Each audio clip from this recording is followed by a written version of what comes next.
নমস্কার। আজকের ক্লাসে প্রিপোজিশন সম্পর্কে আলোচনা করব। এটা হচ্ছে গ্রামারেরই একটা পার্ট, যে প্রিপোজিশন বা এটাকে বাংলায় বলছে অব্যয়। তো প্রিপোজিশন সম্পর্কে আমরা যেটা শিখব সেটাকে দেখো। তাই প্রথমে লিখছি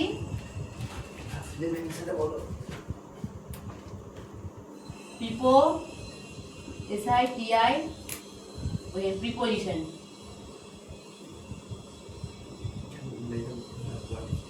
দেখো প্রিপোজিশন জিনিসটা কি সেটাকে আগে প্রথমে থরলি জানতে হবে।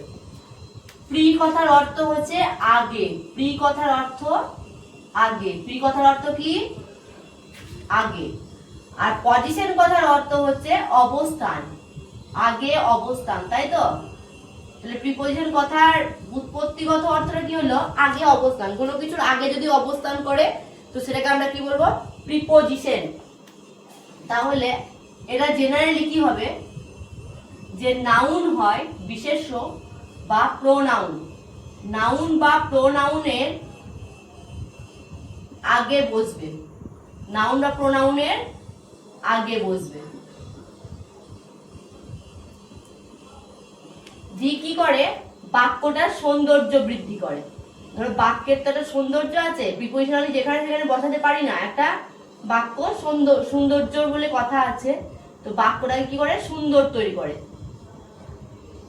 ধরো টেবিলের উপর, অন দা টেবিল। এখানে দেখো টেবিলটা কিন্তু নাউন, আর নাউনের আগে বসেছে প্রিপোজিশন অন। তো নাউনের আগে যেহেতু প্রিপোজিশনটা বসেছে, দি বাক্যটা কি করছে? সুন্দর তৈরি করছে। তো এটাকেই বলছে কিন্তু প্রিপোজিশন। প্রিপোজিশনের কাজ হচ্ছে বাক্যটার সঙ্গে, নাউন বা প্রোনাউনের সঙ্গে অন্যান্য পদের যে সম্পর্ক, সেটাকেই কিন্তু বলছে প্রিপোজিশন। বুঝতে পারছো? কোনো অসুবিধা আছে? বেশ, এবার প্রিপোজিশনের বেশ কতগুলো মডেল আমরা দেখতে পাবো। তার মধ্যে একটা হচ্ছে অন। আর এই প্রিপোজিশন আমরা বিভিন্ন রকম ভাবে পড়েছি। কোথাও এ এন্ড এর সাথে পড়েছি, আমরা আর্টিকেলের সাথে প্রিপোজিশন পূরণ করেছি। কোথাও যে অ্যাপ্রোপ্রিয়েট প্রিপোজিশন, সেখানে আমরা পড়েছি। তো ক্লাস 11এও দেখবে তোমরা যে প্রিপোজিশনের এই পার্টটা কিন্তু আছে। প্রিপোজিশনের এই পার্টটা যখন আছে 11-এ, তখন সেটা টেক্সচুয়াল আছে। আর প্রিপোজিশনের কিন্তু একটা বিরাট ভাইটাল রোল আছে, তো সেটাকে আমরা দেখি আজকে। তো দেখো অন, অন মানে কি? উপরে। অন মানে কি লিখলাম? অন মানে কি? উপরে। আচ্ছা, অন মানে উপরে, অ্যাভব মানে উপরে, তাই তো? তাই তো? এবার অন কোথায় বসে? দেখো, মনে করো এটা টেবিল। এটা কি মনে করতে বললাম? টেবিল। এবার টেবিলের উপরে মনে করো একটা বল রাখা আছে। কি রাখা আছে? বল। আচ্ছা, টেবিলের সঙ্গে বলটা তো টাচ অবস্থায় আছে, তাই না? টাচ অবস্থায় আছে। টেবিলের সঙ্গে বলটা কি হয়েছে? টাচ অবস্থায় আছে। তো এই ক্ষেত্রে আমি কি ব্যবহার করব? অন। কোনো কিছুর উপর যদি টাচ করে থাকে সেই মানে জিনিসটা, তো সেক্ষেত্রে আমরা কি ব্যবহার করব? আমরা অন ব্যবহার করব। তাহলে মনে করো এখানে যাদের টেবিল আছে, টেবিলের উপরে বলটা আছে, তাহলে বাক্যটাকে আমি এভাবে লিখতে পারি, দা বল ইজ অন দা টেবিল। বুঝতে পারলা? মানে টেবিলের উপরে আছে বলটা। ওকে, এবার দেখো অ্যাবোভ। অ্যাবোভ মানেও কিন্তু উপরে। অ্যাবোভ মানেও কি? উপরে।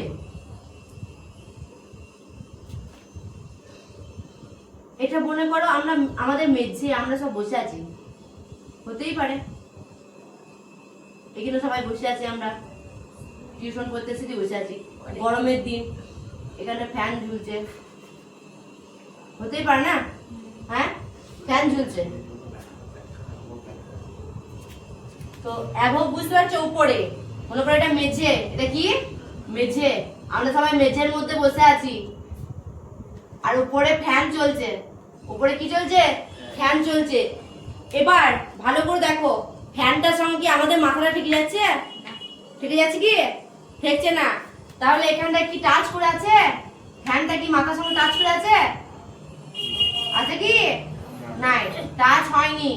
তার মানে আমাদের কোনো কিছু অবজেক্ট যদি মাথার উপরে থাকে, সেটা যদি আমাদেরকে টাচ না করে বা কোনো কিছু অবজেক্ট যদি টাচ না করে, দেন সেটাকে আমরা কি বলবো? সেটাকে বলবো আমরা অ্যাবভ। সেখানে আমরা কি ব্যবহার করব? অ্যাবভ। তাহলে ধরো এখানে যে ফ্যানটা আছে, তাহলে এই বাক্যটাকে আমি কি লিখতে পারি? The fan is above my head. বোঝা গেল? মাথার উপরে আছে। তোমরা বুঝতে পারছো তো? তাহলে এই দুটোর মধ্যে কনসেপ্ট ক্লিয়ার হলো? অন মানে কোনো কিছুর সঙ্গে থেকে থাকবে, আর অ্যাবভ মানে থেকে থাকবে না। ক্লিয়ার? এবার হচ্ছে ওভার। ওভার মানেও কিন্তু উপরে। ওভার মানেও কি? উপরে। বাট কিন্তু এটা কি হবে বলো তো? এটা চিন্তা এরকম হবে, রামধনু যেমন বেঁকে যায় না, ধরো পাখিগুলো উঠছে,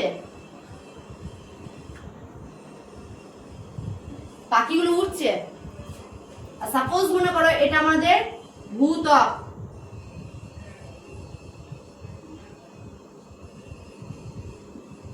বা মাটি, ঠিক আছে?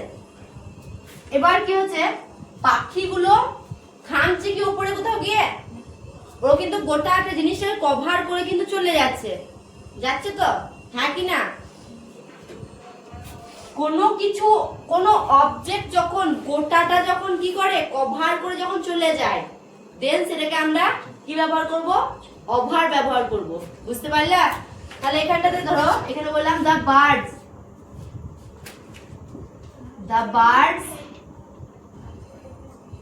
fly over the sky. বোঝা গেল? এখানে দেখো আমরা ওভার ব্যবহার করছি। ওভারটা কেন ব্যবহার করছি বলো তো?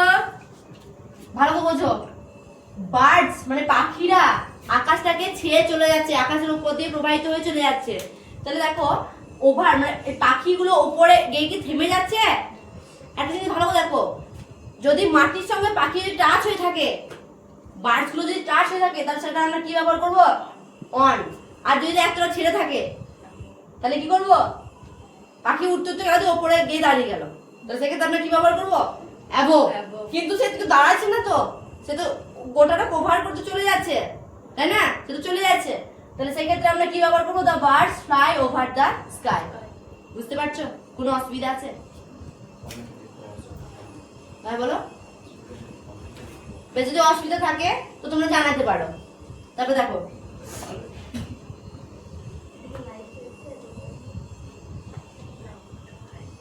বিলো মানে নিচে। বিলো মানে কি? নিচে।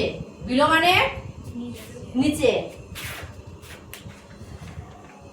বিলোটা হচ্ছে ঠিক অনের বিপরীত। The below is the contrast of the on. অনের বিপরীত হচ্ছে কি? বিলো। কেন বললাম? কোনো কিছু নিচে আছে, বাট সেটা থেকে আছে, সেটা থেকে আছে। কোনো কিছু নিচে আছে কিন্তু সেটাকে থেকে আছে। ধরো এখানটাতে আমি বড় একটা টেবিল লাগলাম, হতেই পারে টেবিল, এখানে মানুষ আছে, টেবিলের নিচে একটা মানুষ আছে, মানুষের মুন্ডিটা কি হলো? টেবিলের এইটার সাথে থেকে গেল, টেবিলটার সাথে মানুষের মুন্ডিটা কি হলো? থেকে গেল। তাহলে এ তো নিচে আছে, তো টেবিলের নিচে আছে, মানে টেবিলটার সঙ্গে টাচ করে আছে, টাচ করছে, তাই না? তাহলে সেক্ষেত্রে কি হলো? এটা বিলো। কি হলো?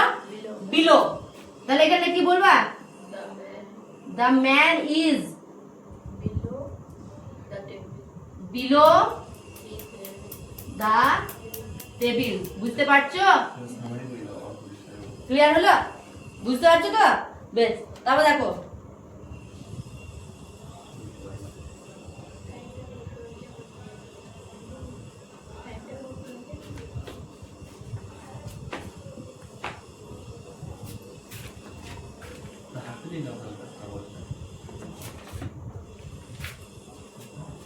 আচ্ছা এই বিলো আর ডাউন একই। বিলো আর ডাউনটা কি? একই, এটা নিচে বোঝাবে, এটাও তাই, টাচ আছে বোঝাবে, টাচ টাচ থাকবে। তাহলে আমি এটা যদি বলি the man is down the table, তাও হবে। The man is down the table, তাও হবে। বুঝতে পারলা? তাহলে যা কাজ বিলো তাই কাজ হচ্ছে ডাউন। তুমি ডাউন বা বিলো যে কোনো একটা ব্যবহার করতে পারো। ওকে, বুঝতে পারলা? কিন্তু এখানে একটা জিনিস মাথায় রাখবা যে আন্ডার বলে যে কথাটা আছে, আন্ডার, আন্ডার মানেও কিন্তু নিচে, আন্ডার মানেও কি, আন্ডার মানেও নিচে, কিন্তু এক্ষেত্রে টাচ হয়ে থাকবে না, টাচ হবে না। এক্ষেত্রে কি হবে? টাচ হবে না। মনে করো ইয়া বড় একটা টেবিল হতেই পারে, এবার এখানে মনে করো একটা টেবিলের নিচে একটা ইঁদুর আছে, থাকতেই পারে, না থাকার কিছু নাই, থাকতেই পারে, তাই তো? ইঁদুরের মতো লাগছে তো? আমি কিন্তু ছবি খুব ভালো আঁকতে পারি না, কিন্তু দেখে মনে হচ্ছে একটা ইঁদুরই। যাই হোক, তো আন্ডার মানে নিচে, কিন্তু টাচ করে থাকবে না। বুঝতে পারছো? এখানে ইঁদুরটা কি টেবিলের সঙ্গে টাচ করে আছে? ইঁদুরটা কি টেবিলের সঙ্গে টাচ করে আছে? দেন সেক্ষেত্রে আমরা কি ইউজ করতে পারি? We can use under as a preposition. বুঝতে পেরেছো? তাহলে এখানে কি করবা? এখানে কি লিখবা তাহলে? দ্য র্যাট, ইঁদুরটি হয়, the rat is under the table. বুঝতে পেরেছো? কোনো অসুবিধা আছে? এবার এটুকু দেখো, অন মানে কোনো কিছু উপরে থাকবে, অথচ যেটা টাচ করে থাকবে, টাচ করে থাকবে। সাপোজ একটা উদাহরণ দেখো, তোমরা যেখানে বসে আছো, কেউ তো মাটির উপর বসে আছো না, মেঝের উপর বসে আছো, তো সেক্ষেত্রে আমরা কি ইউজ করব? অন। তাহলে we sit on the floor. আমরা যদি বেঞ্চের উপর বসে থাকি তাহলে অন দা বেঞ্চ, টেবিলের উপর যদি বসে থাকি তাহলে অন দা টেবিল। বুঝতে পেরেছো? এই যে আমার পেনটা আমি যদি মনে করি এই চেয়ারের উপর রেখে দেবো, তাহলে চেয়ারের সঙ্গে পেনটা তো ঠিক আছে, আছে তো, টাচ করছে কি করছে না? তাহলে দেন সেক্ষেত্রে আমরা সেটা কি বলতে পারি? On the pen is on the chair. বুঝতে পারছো? এবার যদি মনে করো আমি এখানে ধরে আছি, আর চেয়ারের সময় কতটা গ্যাপ দেখো। বুঝতে পারছো? এটা মনে করো আমার হাতটা মনে করো আমার চেয়ার, হাতটা আমার চেয়ার, আর চেয়ারের ঠিক এতটা উপরে আছে পেনটা। দেন সেক্ষেত্রে আমরা কি ইউজ করব?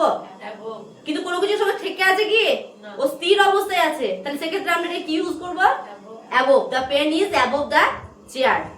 আর ধরো এর নিচে বেড়াচ্ছে, গোটাটাকে কভার করছে, এই পেনটা গোটাটাকে কভার করছে, নিচে বেড়াচ্ছে, তাহলে এটাকে আমরা কি ইউজ করব? ওভার। আন্ডারস্ট্যান্ড? বুঝতে পেরেছো? বেশ। এরই অপোনেন্ট কি, অপোজিট হচ্ছে বিলো আর ডাউন। নিচে থাকবে, এটা যদি আমার টেবিল হয় মনে করো, এটা ধরো টেবিল, বা এই হাত, এটা হাতের নিচে আছে, এবার টাচ করে আছে, পেনটা হাতের নিচে আছে, টাচ করে আছে, তাহলে সেক্ষেত্রে আমরা কি ব্যবহার করব? হয় বিলো কিংবা down. The pen is down my hand. বুঝতে পারছো? এবার সাপোজ এই পেনটা এতটা ছেড়ে আছে, আমার হাতের সঙ্গে টাচই নাই, সেক্ষেত্রে আমরা এটাকে কি ব্যবহার করব? আন্ডার। বুঝতে পেরেছো? বুঝতে পারলে তো? তাহলে আন্ডারটা কার অপোজিট? ওভারের বা অ্যাবোভের। যদি অ্যাবোভের অপোজিট যদি কি হয়? আন্ডার, তাহলে বিলো ডাউনটা হচ্ছে তোমার অনের। কোনো অসুবিধা আছে? ক্লিয়ার হলো? মাথায় ঢুকেছে তো? বেশ, এটা ঢুকে নাও। ডিজিটাল বোর্ড লাগাতে হবে, তাই তো? ম্যাম বেশি কাম লাগে, তোমার এই ক্রেডিটটা কি হয়ে যাবে? দিলা এখন আলো তো একটা নিউজ পেপারে একটা দিতে হবে, কি বলে খবর, খবর দিতে হবে যে আমার কিডনি বিক্রি আছে। কেউ যদি নিতে চাও তো এই নাম্বারে যোগাযোগ করতে পারো। খবর দিয়ে দাও, কালকের মধ্যে সাথে যাবে তোমার। ঠিক আছে, একটা কিডনি, যদিও আমার কিডনি গুলো হয়তো ড্যামেজের দিক দিয়ে, তবু নিতে পারে, অসুবিধা নাই। তারপরে দেখো, এবার হচ্ছে ইন। ইন মানে কোনো কিছুর মধ্যে থাকা। ইন মানে কি? কোনো কিছুর মধ্যে থাকা, কোনো কিছুর মধ্যে থাকা বলছে, তাহলে সেক্ষেত্রে কি বলবো? ইন। মনে করো আমার কাছে একটা বক্স আছে, আমার কাছে একটা বাক্স আছে, হতেই পারে এটা আমার কাছে বক্স, পেন্সিল বক্স হতেই পারে। এখানটাতে একটা পেন মনে করো লাগানো আছে, ওটা কি? পেন বা যাই হোক বাজারের মতো লাগছে পেরে, চাইনা ব্রেড।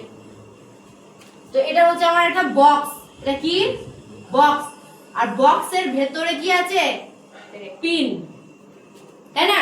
পিন, আর পিন হোক বা পিন হোক, সেটা বক্সের ভিতরে আছে, মানে মধ্যে আছে, কোনো কিছু মধ্যে বা ভিতরে আছে বোঝাচ্ছে। দেন সেক্ষেত্রে আমরা কি ইউজ করব? কি ইউজ করব? In. The pin is in the box. আচ্ছা, মনে করো তুমি গ্রামে বাস করছো, গ্রামে বাস করছো, তাই তো? গ্রামে বাস করছো, গ্রামের বাইরে বাস করছো নাকি মধ্যে বাস করছো? মধ্যে। তাহলে ইন দা ভিলেজ হবে তো, তাই তো? বেশ। এই ঘরের মধ্যে তোমরা বসে আছো, তাহলে কি হবে? ঘরের মধ্যে বসে আছো তো, তাহলে ইন দা হবে নাকি অন্য কিছু হবে? In the. বুঝতে পারলা? তাহলে ইন দা রুম হলো। কোনো অসুবিধা থাকলে বলো, কোনো অসুবিধা আছে? আচ্ছা, সেকেন্ড দেখো, ইনটু। ইন আছে, তার সঙ্গে টু আছে। টু মানে হচ্ছে অলওয়েজ আমাদেরকে কি করে? কোনো কিছু জার্নি বোঝায়, তাই না? কোথাও যাওয়া বোঝায়। তাহলে ইনটু, ইনটু মানে কি? ইন মানে মধ্যে, টু মানে যাওয়া, মানে কোনো কিছু যাওয়ার মধ্যে, কোনো একটু যাওয়ার মধ্যে, মানে সেটাকে কি বলতে চাইছে বলো তো? রানিং অবস্থায় আছে বলতে চাইছে না, মানে চলন্ত অবস্থায় আছে। তাহলে এটাকে কোথাও একটা স্পিড বা গতি থাকে, এই মধ্যে থাকবে। ইনটু মানে হচ্ছে মধ্য, ইনটু মানেও কি? মধ্য, কিন্তু এর কি থাকবে? স্পেসিফাই কি এর? যে গতি অবস্থায় থাকবে। ধরো এই ঘরটার মধ্যে তোমরা দৌড়ি করছো, তাহলে your mood is running on, তাই না? তো ইনটু মানে কি? গতি, কোনো কিছুর মধ্যে বোঝাচ্ছে, বাট সেটা ইনটু গতিতে আছে, এরকম সেন্সে আমরা ইনটু ব্যবহার করব। ধরো পুলিশ, পুলিশ মনে করো চোরকে তাড়া করছে, চোরের পেছন পেছন সে কি করছে? যাচ্ছে, দৌড়াচ্ছে, তাই তো? তাহলে সেক্ষেত্রে আমরা কি করব? ইনটু। এবার ইন মানে মধ্যে, টু মানে যাওয়া আসা করছো। এই ঘরের মধ্যেই মনে করো তোমরা গতির সঙ্গে দৌড়াদৌড়ি করছো, বা একটা ইঁদুর একটা ঘরের মধ্যে কি করছে? এটা মনে করো একটা রুম, আমরা পড়া করছি, মানে চলন্ত, এটাকে রুম। এই রুমের মধ্যে ইঁদুরটা কি করছে? দৌড়াদৌড়ি করছে। এ কি করছে? দৌড়াদৌড়ি করছে, গোটা ঘর জুড়ে দৌড়াদৌড়ি করছে। তাহলে কি করবে এটা? ইনটু। তাহলে the rat runs into the room। বুঝতে পারছো? হ্যাঁ, তো এখানে তোমাদেরকে একটা আমি বলি, ইনটু, ইনটু মানে স্পিড বা গতি থাকবে, এরকম একটা তোমরা ফ্রেজাল ভার্ব পড়েছো। কি বলতো? লুক ইনটু, তদন্ত করা, ইনভেস্টিগেট করা, ফ্রেজাল ভার্বে। সেখানে আমরা কি দিয়েছিলাম? তদন্ত করছে, মানে কাজটা রানিং অবস্থায় আছে। তো এখানে ইন্দুরটা যে দৌড়াদৌড়ি করছে, এটা রানিং অবস্থায় আছে। ইন্দুরটা কি করছে? দৌড়ছে, রানিং অবস্থায় আছে। তো এই সেন্সে আমরা কি করতে পারি? ইনটু ব্যবহার করতে পারি। ওকে, এরই আরেকটা সিমিলার হচ্ছে ইনসাইড। ইনসাইড মানে কি? এটা মধ্যে বোঝাবে, কিন্তু দেখো প্রত্যেকটা তো মধ্যে বলছে, কিন্তু সেন্স গুলো দেখো, কোথাও একটা ঘরের মধ্যে বলছে, কোথাও একটা মধ্যের মধ্যে দৌড়াদৌড়ি করছে, রানিং অবস্থায় আছে, আবার কোথাও একটা ইনসাইড মানে মধ্যে বোঝাচ্ছে, যেটা তোমার একদম ঘরের কোণে বোঝাচ্ছে, ঘরের কোণে। এটা যদি একটা রুম হয়, এ মনে করো একটা ছেলে বা একটা মেয়ে এখানে একদম এই কোণে বসে আছে, আর এটা হচ্ছে এর দরজা, এর দরজা মনে করো এটা, ঠিক আছে? এটা মনে করো দরজা। এবার তুমি এদিকে আসছো, আসার পরে তুমি চারিদিকে খুঁজছো, মনে করো চারিদিকে তুমি খুঁজছো, দিয়ে তুমি দেখতে পাচ্ছ না, এখানে দেখলা, এখানে দেখলা, এখানে দেখলা, চারিদিকে তুমি দেখতে পাচ্ছ না। তারপরে এই দিদি কভার করে দেখলা যে ও আচ্ছা এইখানটাতে দাঁড়িয়ে আছে, তাহলে একদম ঘরের কোণে বসে আছে না। আমি যদি ওই গেটের মুখ দিয়ে যদি প্রবেশ করি, স্টুডেন্টকে দেখা গেলো এখানে বসে আছে, তোমরা সবাই দেখা গেলো যে এখানে বসে আছো, তাহলে এখানটাতে বসে থাকলে আমি ওখান থেকে ঘুরে এসে আমি দেখবো যে বাবুনিটা কোথায় গেল, মেয়েগুলো কোথায় গেল সব, তাহলে সবাইকে দেখবো আমি কোণে বসে আছে। তাহলে আমার কষ্ট করে দেখতে হচ্ছে না যে কোণে আছে। তাহলে inside my room the students are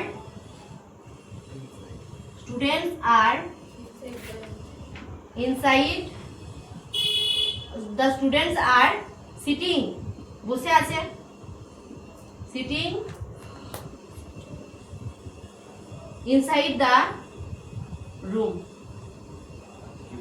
বুঝতে পেরেছো? ক্লিয়ার হয়েছে?